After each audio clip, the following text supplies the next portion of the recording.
नमस्ते दोस्तों। मेरा नाम गौतम सिंह है और आप विलियन चैप्टर पढ़ रहे हो। बच्चों, विलियन चैप्टर में हम कंसंट्रेशन टर्म पढ़ रहे थे।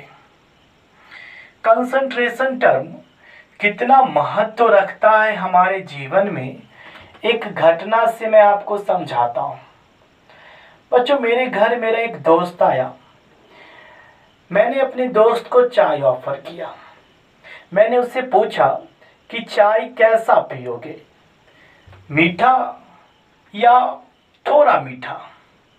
बच्चों, उसने कहा कि थोड़ा मीठा चाय पीऊंगा।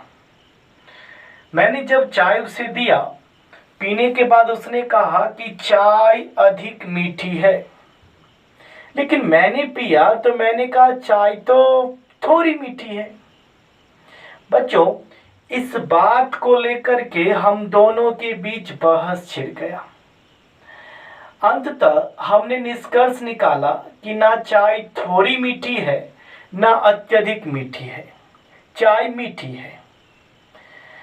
बच्चों, दरअसल ऐसी घटनाएं, ऐसी बातें हर जगह देखने को आपको मिलेंगी और ऐसा इसलिए होता है क्योंकि हम अपने परसेप्शन के अनुसार किसी भी चीज को मापते हैं और जब हम दोनों के परसेप्शन टकराते हैं तो फिर एक बीच का रास्ता हम लोग निकालते हैं।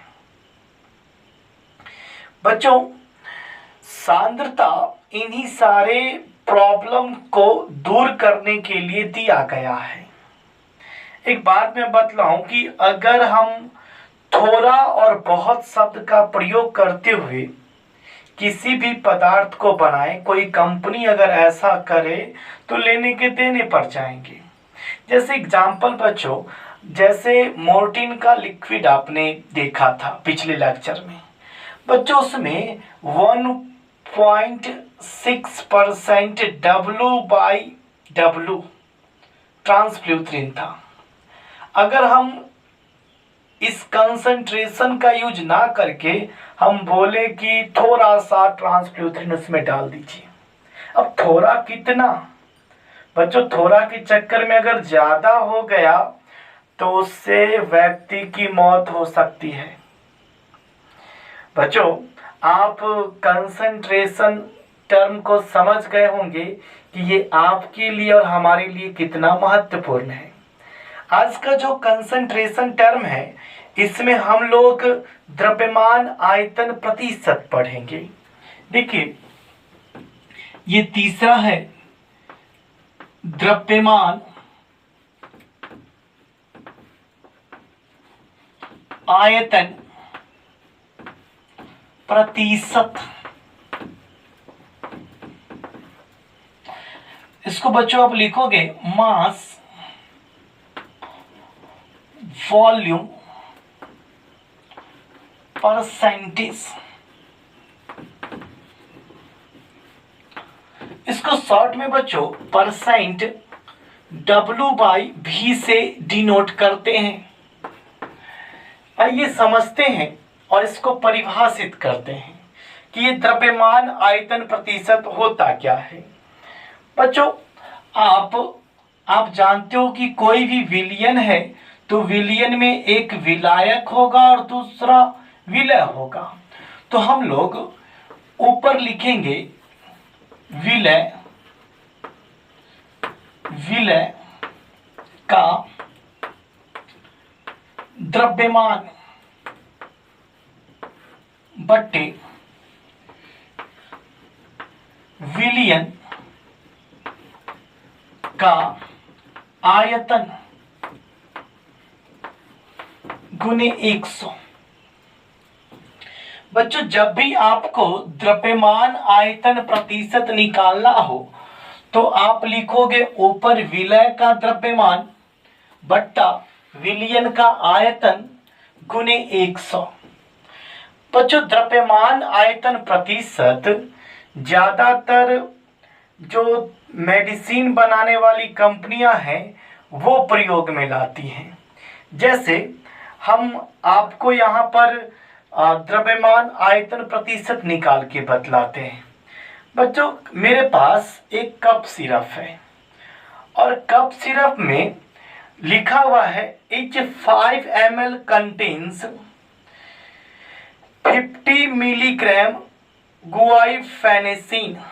बच्चों गुआइफेनेसिन एक कंपाउंड है और ये 50 मिलीग्राम है 5 मिलीलीटर विलियन में। हम दरअसल इसका द्रव्यमान आयतन प्रतिशत निकालना चाहते हैं। कैसे निकालेंगे देखिए जरा समझिएगा। GUAIPHENESIN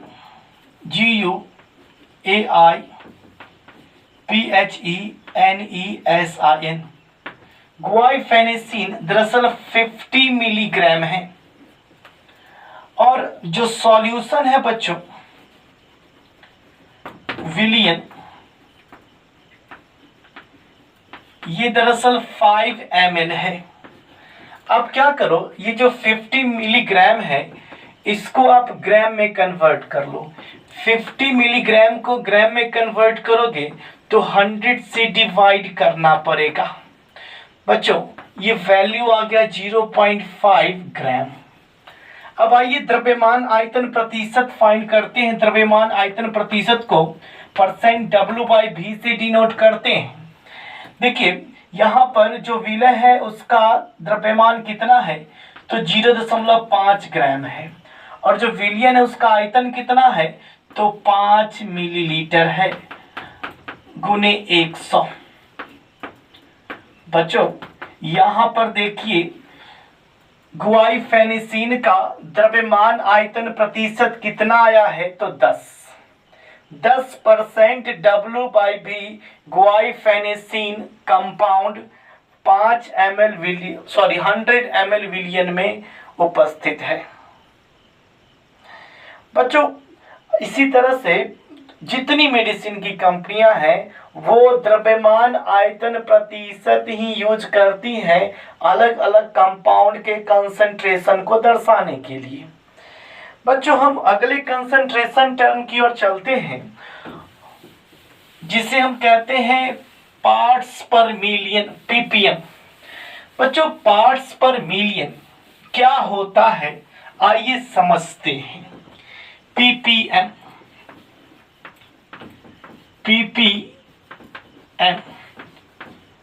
पार्ट्स पर मिलियन, पार्ट्स पर मिलियन। बच्चों ये क्या होता है तो दरअसल मैंने एक नमक का पैकेट देखा बच्चों और इस नमक के पैकेट पर लिखा हुआ है आयोडाइन 30 ppm। देखिए मेरे पास NaCl का एक पैकेट है और इस NaCl के पैकेट पर लिखा हुआ है 30 ppm। क्या है 30 ppm तो आयोडाइन है, आयोडीन 30 ppm है। बच्चों इसका क्या मतलब निकल कर आता है समझिएगा। पार्ट्स पर मिलियन, बच्चों 1 मिलियन बराबर 10 लाख होता है। यानी कि बच्चों 10 लाख पार्ट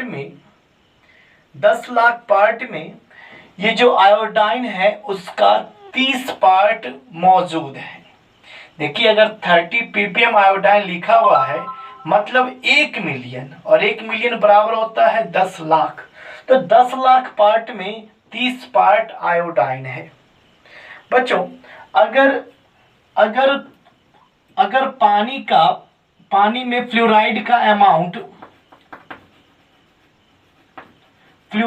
अमाउंट जो है वो अगर 1.5 ppm दिया हुआ है, इसका मतलब क्या होता है कि 1 मिलियन पार्ट में यानी कि 10 लाख पार्ट में 1.5 पार्ट फ्लोराइड आयन मौजूद है। बच्चों ये जो ppm है इसका प्रयोग दरअसल लो कंसंट्रेशन को दर्शाने के लिए किया जाता है। जैसे पानी में फ्लोराइड अब बहुत कम मात्रा में पाया जाता है तो हम ppm में उसको दर्शाते हैं, या आर्सेनिक की मात्रा या बच्चों वाटर का जो हार्डनेस है उसको भी हम पीपीएम में ही दर्शाते हैं। आइए पीपीएम बराबर होता क्या है ये समझते हैं। फॉर्मूला देखिए, यहां पर आप लिखोगे मास of solute, mass of solute, mass of solute यानी कि बच्चों विलय का द्रव्यमान बट्टे मास ऑफ सॉल्यूशन यानी विलयन का द्रव्यमान गुने 10 पर पावर 6, 10 पर पावर 6 मतलब 1 मिलियन। ये पीपीएम का फॉर्मूला हो गया। अगर आपको पीपीएम में कंसंट्रेशन निकालना है तो आप लिखोगे बच्चों mass of solute by mass of solution into 10 to the power 6। बच्चों मैंने आपसे कहा कि ये जो पीपीएम है वो वाटर के हार्डनेस को मेजर करने के लिए यूज किया जाता है। हार्डनेस ऑफ वाटर यानी कि पानी की कठोरता को मेजर करने के लिए हम पीपीएम कंसंट्रेशन टर्म का प्रयोग करते हैं। बच्चों कोई भी पानी आखिरकार हार्ड कैसे होता है, तो वो कैल्शियम तथा मैग्नीशियम के सॉल्ट के कारण, कैल्शियम तथा मैग्नीशियम के सॉल्ट के कारण कोई भी पानी कठोर होता है। देखिए कैल्शियम और मैग्नीशियम के सॉल्ट को कैल्शियम कार्बोनेट, ये कैल्शियम का एक सॉल्ट है, कैल्शियम बाइकार्बोनेट, कैल्शियम सल्फेट,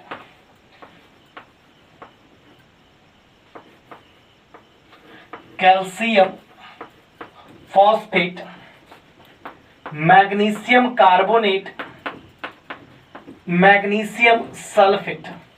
बच्चों ये सारे कैल्शियम और मैग्नीशियम के सॉल्ट हैं और इनके कारण ही कोई पानी कठोर होता है। अब पानी की कठोरता को कैसे चेक करोगे? बच्चों जब आप स्नान करोगे तो आपके बाल काफी चिपचिपे हो जाएंगे, आपका जो शरीर है वो भी काफी चिपचिपा महसूस होगा।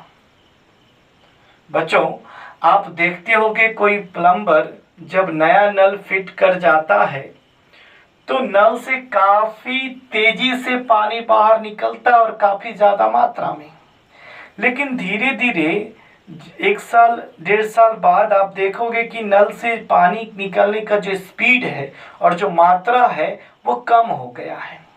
और ऐसा इसलिए होता है क्योंकि नल के जो छिद्र होते हैं वो भर जाते हैं। बच्चों नल के छिद्र किससे भरते हैं, तो वो कैल्शियम और मैग्नीशियम के सॉल्ट से ही भरते हैं। तो बच्चों यहाँ पर कैल्शियम और मैग्नीशियम के सॉल्ट के कारण जो नल है वो जाम हो जाते हैं। देखिए एक आंकड़ा देते हैं कि कितना मात्रा होगा इन सॉल्ट्स का, तो जो वाटर है वो सॉफ्ट कहलाएगा और कितना से ज़्यादा होगा तो हार्ड कहलाएगा। तो बच्चों अगर हम बात करें 17.1 पीपीएम से कम, इससे कम अगर इन सारे सॉल्ट का अमाउंट अगर है तो हम वाटर को कहेंगे कि ये सॉफ्ट वाटर है, सॉफ्ट वाटर। बच्चों 17.1 से 60 पीपीएम अगर इन सॉल्ट्स का अमाउंट पाया जाता है तो हम कहेंगे जो वाटर है वो स्लाइटली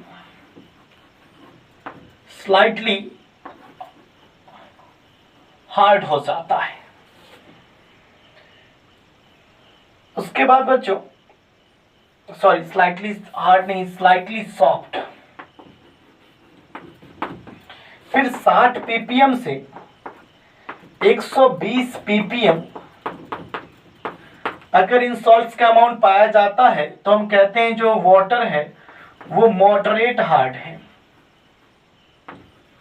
मॉडरेट हार्ड है, यानी कि ना ज़्यादा हार्ड है ना कम, ना ज़्यादा हार्ड है ना ज़्यादा सॉफ्ट है।